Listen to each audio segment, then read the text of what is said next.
오늘 아침 신문 시작합니다. 전국에 폐지 줍는 노인 인구가 14,000여 명으로 집계됐다는 기사 먼저 보겠습니다. 네, 조선일보입니다.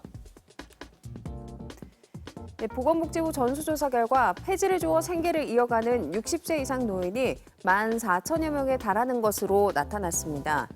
폐지 줍는 노인의 평균 연령은 78.1세였고 특히 80살에서 84살 사이 노인이 가장 많았는데요. 이들 노인의 월 평균 소득은 76만 6천 원으로 나타났습니다. 신문은 폐지 줍는 노인은 한국의 노인 빈곤을 단적으로 보여주는 사례라며 2020년 기준 한국의 노인 빈곤율은 40.4%로 OECD 회원국 평균과 비교해 3배가량 높다고 전했습니다. 다음은 국민일보입니다. 최근 김값이 크게 오른 가운데 국내에서 김을 가공해 수출하는 일본 업체가 대량 사재기로 가격 인상을 부추긴다는 의혹이 제기됐습니다. 해양수산부에 따르면 세계 1위 김 수출업체인 일본의 코아사 그룹은 국내 김 생산량의 10%를 사들이는 걸로 추정되는데요.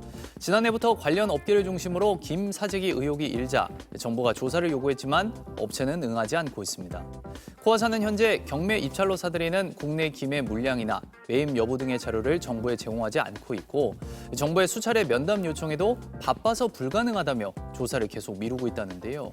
신문은 해당 업체가 국내 유통 물량에 영향을 줄 수 있는 사업은 배제하겠다는 조건으로 사업을 시작했지만 이를 지키는지 확인할 방법은 마땅히 없다고 지적했습니다.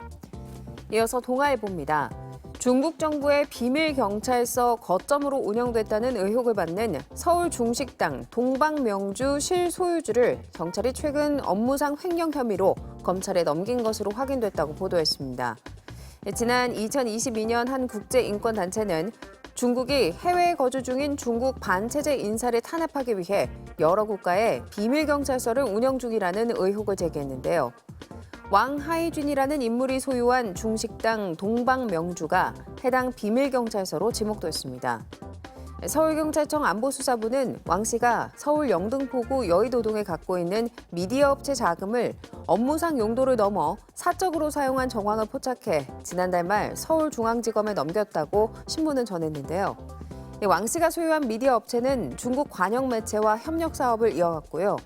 검찰은 왕 씨의 횡령 자금 사용처를 수사할 예정인데 이 과정에서 중국 당국과의 연관성이 드러날지 관심이 쏠리고 있습니다. 다음은 지역신문 기사 살펴보겠습니다. 먼저 재민일보입니다.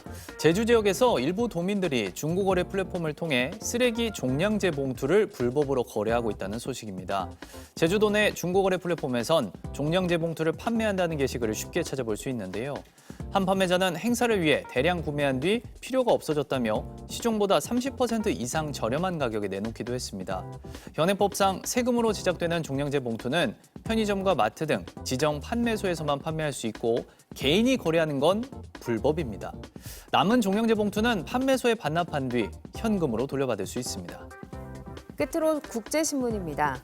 서울시가 기존 잠실 야구장 자리에 돔구장을 새로 짓는 계획에 속도를 내고 있는 반면 부산의 사직 야구장 재건축 사업은 지지부진하다는 소식입니다.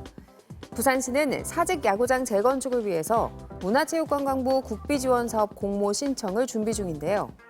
국비 지원을 받으면 2026년 착공에 들어가 2028년까지 완공하겠다는 계획이지만 신축구장과 대체 야구장의 위치 등은 확정되지 않았고요. 시와 롯데구단의 비용 분담 문제도 여전히 협의에 이르지 못한 상태라고 신문은 전했습니다. 지금까지 오늘 아침 신문이었습니다.